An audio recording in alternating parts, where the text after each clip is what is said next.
네, 구하는 자에게 능력을 주시는 성령님에 대해서 말씀을 오늘 나누도록 하겠습니다.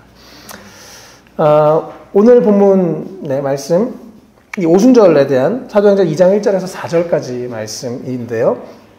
먼저 이 성령님이 임하신 사건, 바로 오순절이라는 사건 날 임하셨죠.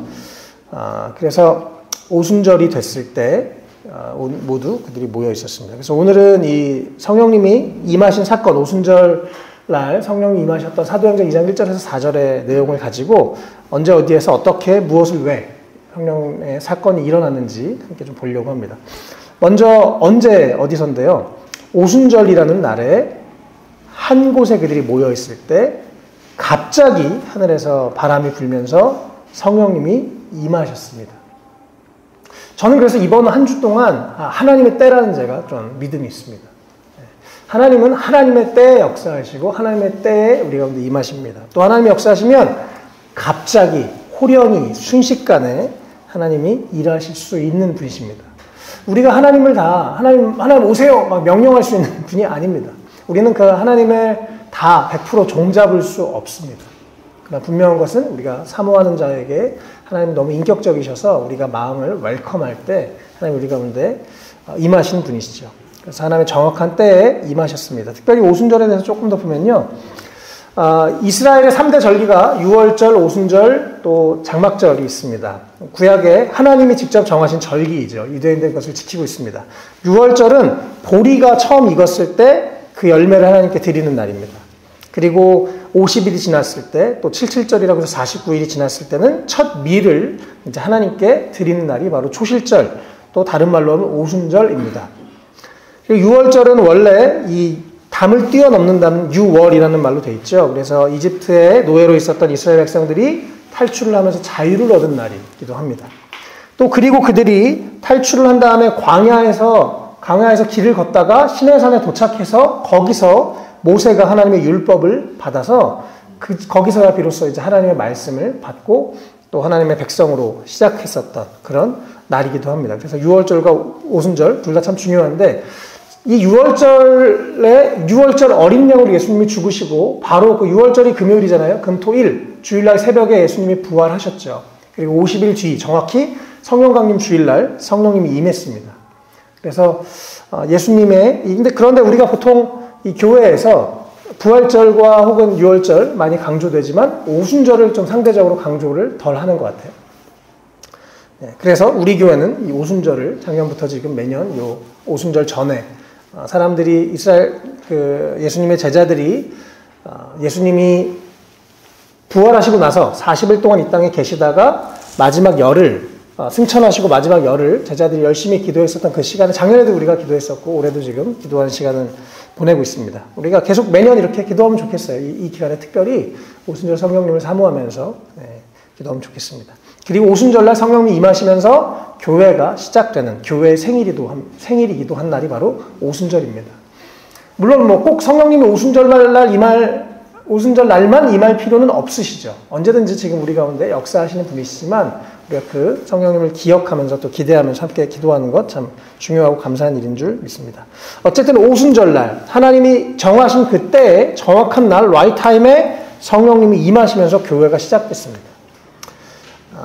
또 동시에 이 특별한 장소, 아주 정확한 라이트 플레이스에서 성령님이 임하셨고요. 동시에 이들이 사모하는 마음을 가지고 모여서 기도할 때 성령님이 임하신 것을 우리가 성경을 통해서 볼 수 있습니다. 사도행전 1장에 보면 4절, 5절에 예수님께서 사도들과 함께 잡수실 때, 밥 먹으실 때 말씀하셨어요. 네. 말씀하셨습니다. 예루살렘을 떠나지 마라. 그리고 내게 들은 아버지의 약속을 기다려라. 요한은 물로 세례를 주었으나 너희는 여러 날이 되지 않아서 성령으로 세례를 받을 것이다. 이 말씀에 따라서 제자들이 기도했고 열흘 뒤에 정확히 오순절날 딱 그날 임하셨습니다.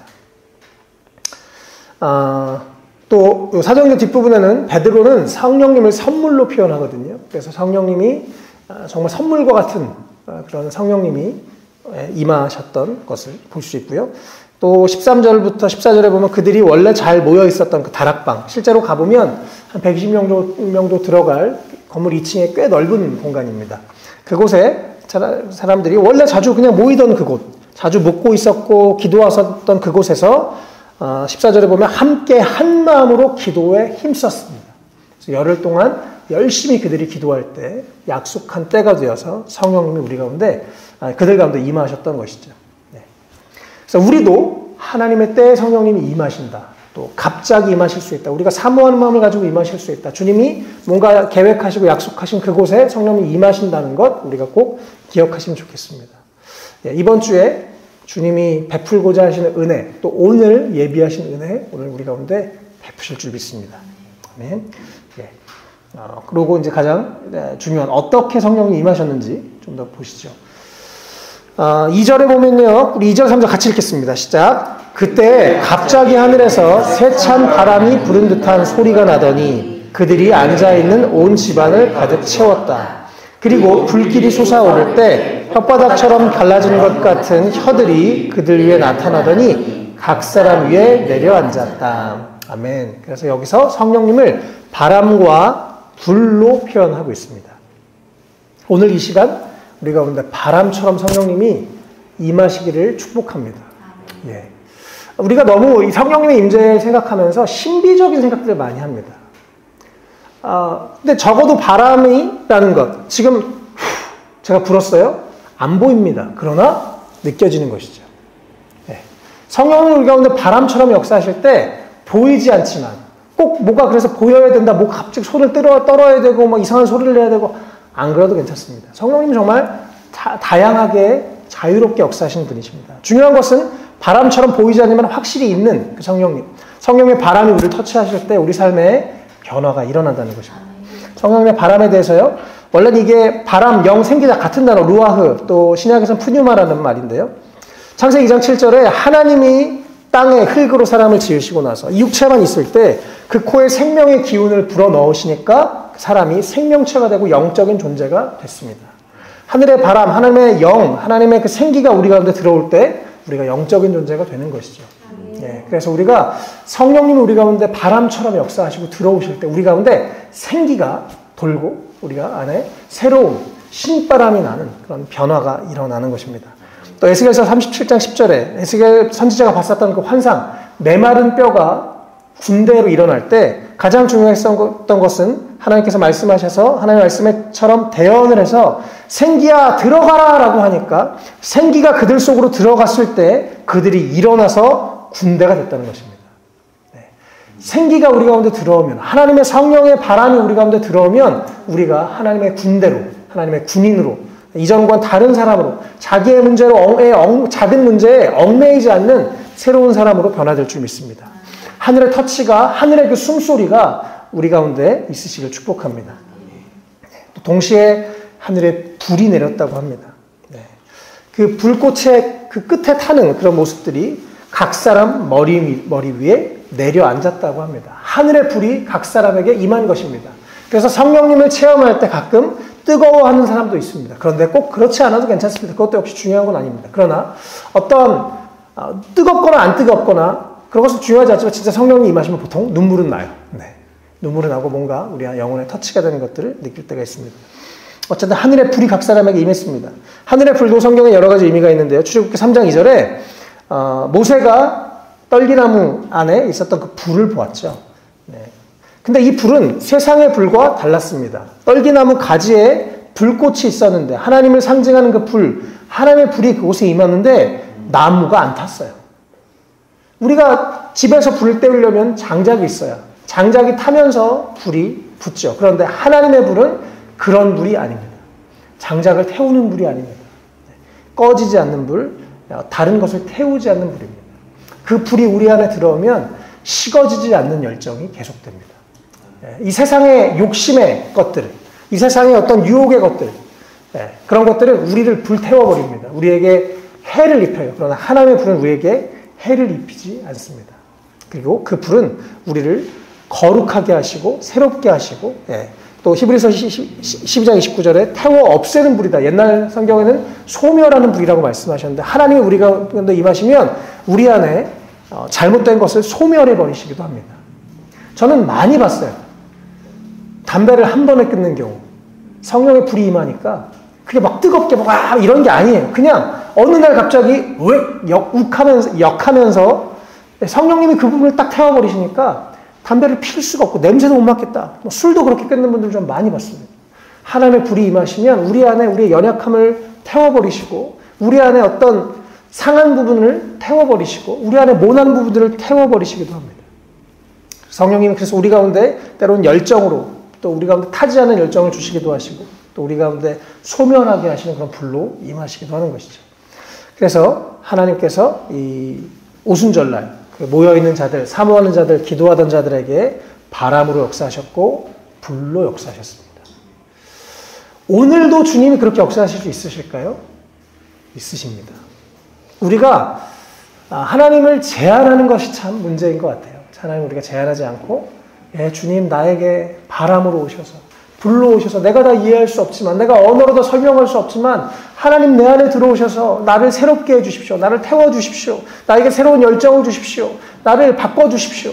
나에게 새로운 생기를 불어넣어 주십시오 라고 할 때 그런 일들이 일어나는 것입니다. 네, 저는 오늘 주님이 우리 가운데 그런 일을 하실 수 있다고 확신합니다. 우리가 함께 그것을 기대하면서 이따가 함께 기도하면 좋겠습니다. 예. 그래서 이 성령께서 바람으로, 불로 오셨습니다. 이렇게 오셔서 무엇을 하셨냐? 무엇을 주셨냐? 그것이 바로 오늘 가장 중요한 내용인데 2장 4절입니다. 같이 읽겠습니다. 시작. 그들은 모두 성령으로 충만하게 되어서 성령이 시키시는 대로 각각 방언으로 말하기 시작하였다. 아멘.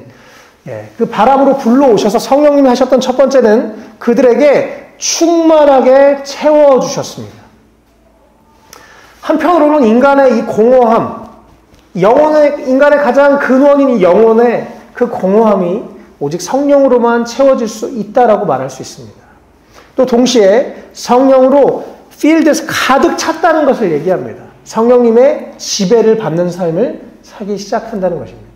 제가 오늘 하용조 목사님 설교를 성령 충만에 대한 거 들으면서 그런 예를 들으시더라고요. 우리나라 옛날에 일본인의 한일 합방을 당했죠. 그래서 일본에게 주권을 빼앗겼죠. 주권을 빼앗기고 나니까 이 시골의 구석구석의 모든 마을마다 이제는 일본 정부가 들어와서 일본 정부가 우리나라 백성들을 다스렸다는 것입니다. 성령님이 우리 가운데 들어오시고 우리가 주권을 내어드릴 때 성령님 우리 삶의 구석구석 들어와서 우리를 다스리시고 우리의 욕망을 꺾으시고 우리의 생각을 바꾸시고 우리를 새롭게 하시는 것이죠. 그래서 그런데 성령님은 인격적이신 분이기 때문에 우리가 방해 문을 열어드려야 들어오십니다. 문을 부수고 들어오시는 분이 아니세요. 근데 우리가 인정할 때, 환영할 때 성령님은 기쁘게 들어오셔서 우리를 사랑으로, 진리로 통치해 주시고 어저께 말씀처럼 영원히 우리와 함께 하시는 성령님이십니다. 네. 그래서 성령님이 오셔서 그 능력을 베푸실 때 첫 번째는 우리를 다스리시고 지배하는 성령님의 역사가 나타났다는 것입니다. 네. 말씀이 지워졌네요.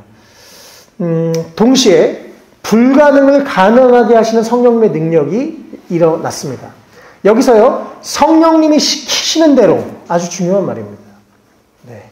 여기 영어로 보면 성령님이 그것을 그들에게 가능하게 하니까 그들이 방언으로, 다른 언어로 말하기 시작했다는 것입니다. 우리가 할 수 없는 것을 성령님은 하게 하십니다. 우리 이번 주에도 막 같이 기도회에 하면서 나눔할 때 여러 번 그런 얘기 나왔죠. 이렇게 해야 되는데 힘들어요. 잘 안 돼요. 예. 우리 힘으로 잘 안 됩니다. 그러나 성령님을 의지할 때, 성령님의 도우심을 구할 때 되는 것입니다.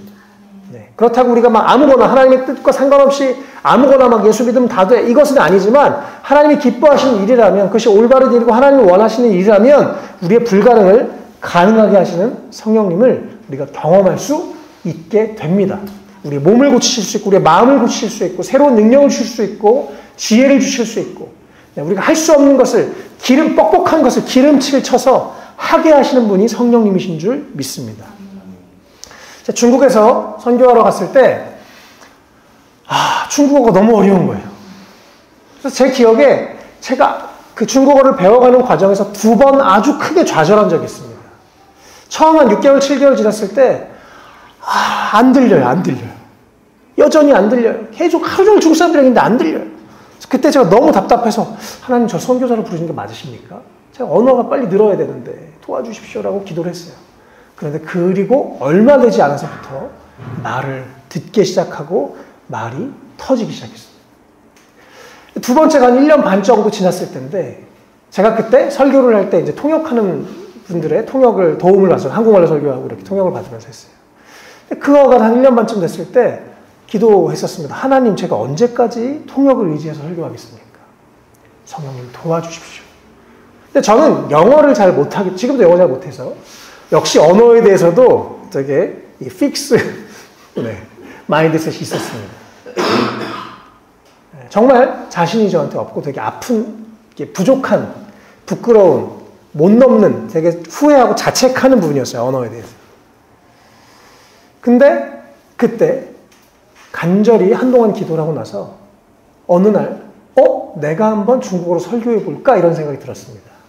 그래서 하루에 제가 그 한 주 동안 기억에 한 20시간, 30시간 동안 다 타자를 일단 토시까지 한국말로 대본처럼 100% 스크립트를 다 쓰고 대본을 다 쓰고 그 다음에 그걸 저 혼자 중국어로 안 되는 중국어로 막 번역을 시작했습니다. 사전을 돌려가면서. 그리고 중국어 선생님한테 이것 좀 번역해 주세요. 확인해 주세요. 그래서 확인하니까 많이 틀렸어요. 처음에는. 그래서 막 고쳐주고 다시 고친 걸 제가 가지고 발음 기호를 다 달아가지고 연습을 했어요. 제가 그때 한 주에 그것을 위해서만 40시간 이상을 썼어요. 그리고 중국어로 설교를 하기 시작했습니다. 통역 없이. 근데 성령님이 도와주시니까 속도가 점점 붙어가지고 그래서 지금까지 중국어로 설교를 하게 됐어요. 자, 오늘 다시 그것이 생각났습니다. 성령님이 도우시니까, 하게 하시니까 되게 되었습니다. 물론 노력도 필요해요. 그러나 중요한 것은 내 생각부터가 문제죠. 이건 안 될 거야가 아니라 성령님이 도우시면 될 거야. 불가능을 뛰어넘을 수 있어. 그렇게 기도할 때 그렇게 불가능을 뛰어넘게 하시는 성령의 능력이 진짜 존재합니다.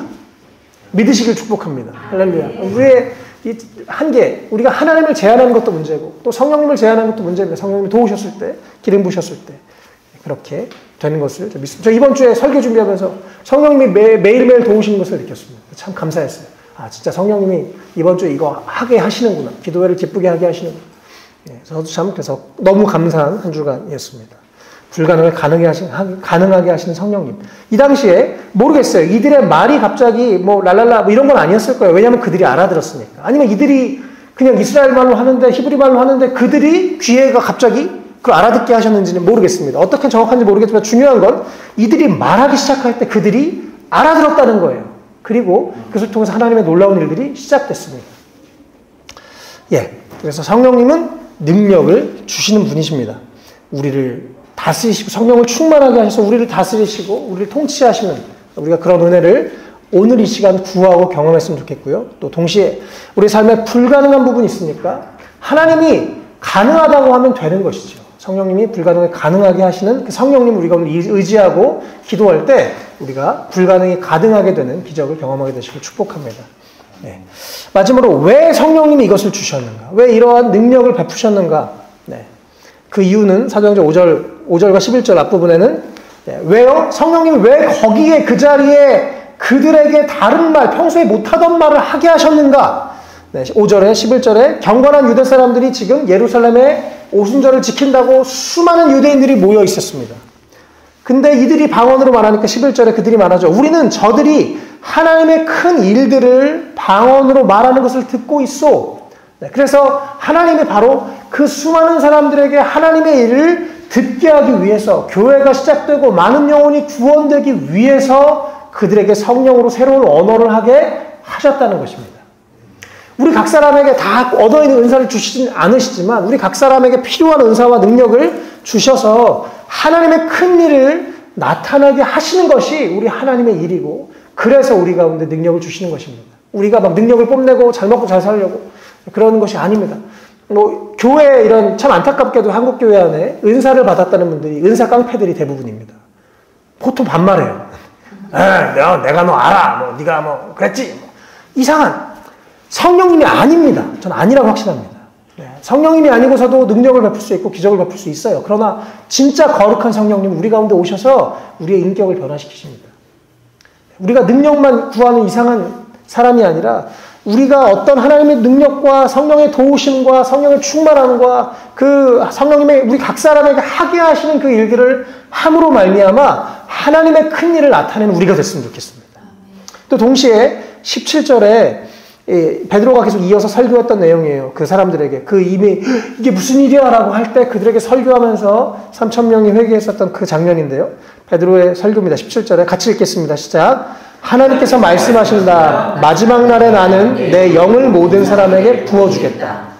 너희 아들들과 너희의 딸들은 예언을 하고 너희의 젊은이들은 환상을 보고 너희의 늙은이들은 꿈을 꿀 것이다. 아멘.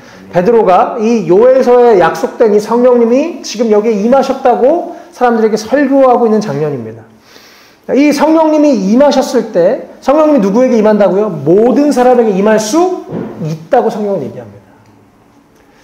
모든 사람이 방언을 하지는 않아요. 방언을 한다고 해서 꼭 성령님이 임하신 것은 아닙니다. 그러나 성령님은 모든 사람에게 차별 없이 누구나 원한다면 임하시는 분이십니다. 그리고 성령님이 임하셨을 때 중요한 삶의 변화는 그들의 나이와 상관없이 예언을 하고 환상을 보고 꿈을 꾸는 미래에 대해서 꿈을 꾸게 되고 미래의 소망을 갖게 되고 하나님의 꿈을 내가 함께 꾸게 되는 일들이 일어난다는 것입니다. 성령님은 우리 가운데 오셔서 오늘 우리 가운데 오셔서 새로운 꿈을 주셨으면 좋겠어요. 혹은 우리 안에 예전에 주셨던 꿈이 되살아날 수 있었으면 좋겠습니다. 나를 통해서 하나님이 하고자 하신 일들이 아름답게 이루어지는 것을 꿈꾸면서 우리에게 꿈이 있을 때 소망이 있을 때 매일 삶에 활력이 생기고 기쁨이 생기는 것입니다. 네. 그리고 그러한 성령님이 주시는 소망을 가지고 꿈을 꾸며 살아가는 우리의 삶이 됐으면 좋겠습니다. 누가복음 4장 18절에요. 같이 읽겠습니다. 시작. 주님의 영이 내게 내리셨다. 주님께서 내게 기름을 부으셔서 가난한 사람에게 기쁜 소식을 전하게 하셨다. 주님께서 나를 보내셔서 포로된 사람에게 해방을 선포하고 눈먼 사람에게 눈뜸을 선포하고 억눌린 사람들을 풀어주고 주님의 은혜를 선포하게 하셨다. 아멘. 예수님이 이 땅에서 사역을 시작하실 때 선포하셨던 이사야서의 말씀이십니다. 이때도 주님의 영, 하나님의 영, 성령님이 임하셔서 그 성령님이 기름을 부으셨기 때문에 복음을 전하게 되고 사람들을 자유하게 하고 치유하게 하는 일들을 하셨다는 것입니다. 또 얼마 전까지 예수님을 배반했던 그 제자들이 불과 50여일 만에 성령님이 임하셔서 완전히 새로운 사람과 같은 사람이 됐던 것을 우리는 성경을 통해서 보게 됩니다. 예수님에게도 그러셨고 제자들에게도 그러셨고 오늘 우리에게도 그렇게 하실 수 있는 분이시라는 것 우리가 꼭 믿고 우리가 그 성령님을 구했으면 좋겠습니다. 네. 그리고 우리가 잘 먹고 잘 사는 게 아니라 다시 한번 이것을 통해서 사람들을 자유하게 하고 다른 사람들에게 도움을 주고 유익을 주고 생명을 주고 하나님의 큰일을 나타내는 우리가 됐으면 좋겠어요. 또 마지막 하나님의 꿈을 꾸면서 살아가는 것에 대해서 요한계시록 7장 9절 10절 같이 읽겠습니다. 그 뒤에 내가 보니 아무도 그 수를 셀 수 없을 만큼 큰 무리가 있었습니다. 그들은 모든 민족과 종족과 백성과 언어에서 나온 사람들인데 흰 두루마기를 입고 종려나무 가지를 손에 들고 보좌 앞과 어린 양 앞에 서 있었습니다. 그들은 큰 소리로 구원은 보좌에 앉아 계신 우리 하나님과 어린 양의 것입니다 하고 외쳤습니다. 아멘. 요한계시록에 나왔던 가장 놀라운 환상, 마지막 때 수많은 사람들이 모든 민족에서 나와서 주님을 찬양하는 그 환상, 우리가 그 아름답고 영광스러운 그 천국의 환상을 그 완성된 하나님 나라를 꿈꾸면서 지금 이 땅에서 하나님의 나라를 꿈꾸면서 살아가는, 언젠가 나를 통해서 누군가가 좋은 영향을 받아서 그와 내가 함께 천국에서 하나님을 찬양하는 그날을 함께 기대하는 우리의 삶이 됐으면 좋겠습니다. 제가 읽었던 책에서 아주 재밌는 얘기가 있었습니다. 아마 하용종 목사님 책으로 기억하는데 비행기에서 어떤 목사님을 만난 거예요. 정확하게 다른 분이 목사님이죠. 꽤 한국에서 유명한 목사님이셨습니다. 이분보다 한 20여 년 선배인 목사님을 비행기에서 같이 만난 거예요. 그래서 같이 이제 비행기를 타고 약속한 게 아니라 비행기에서 우연히 만나서 같이 이제 한국에 오면서 이야기를 이제 대화를 했었다고 합니다. 그래서 이제 이 연세가 많으신 목사님이 젊은 아마 한 목사님이었던 것 같은 목사님한테 그런 얘기를 하신 거예요. 내가 지금 LA에서 누구를 만나고 가는 길이야. 누구를 만나셨어요? 그랬더니 어떤 장로님을 만나셨답니다. 장로님이었던 것 같아요. 그래서 그분이 무슨 분이십니까? 그랬더니 이분이 60 몇 세에 이 아주 큰 원로 목사님이 찾아오신 거예요. 목사님, 제가 지금이라도 주님을 섬길 수 있을까요? 일반 사람이라면 그냥 자손들이나 잘 건사하시고 사세요라고 했었을 텐데 이분이 하실 수 있습니다. 하나님이 하시면 하실 수 있습니다. 주님의 영광을 위해 사십시오 라고 말씀을 드렸습니다. 그래서 그분이 그 나이에 신학을 공부하고 중국에 가서 선교를 하기 시작했어요. 80대 후반까지 20여 년 동안 40, 50개의 교회를 세우고 하나님의 일들을 감당했는데 그리고 그분을 20여 년 만에 다시 만나고 돌아가는 길이었답니다. 그러면서 그 하목사님한테, 20여 년 젊은 목사님한테 하목사, 내가 그때 그분한테 그렇게 얘기한 거 잘했지. 하나님이 하시면 돼. 라고 얘기를 하셨다는 것을 이제 책에 기록해 놓은 걸 봤어요. 우리가 하나님을 제한하는 것이 문제입니다. 제가 중국에 선교사로 갔을 때도 사실은 저를 불러주셨던 선교사님께서 거의 40대가 넘어서 예수님을 영접하셨어요.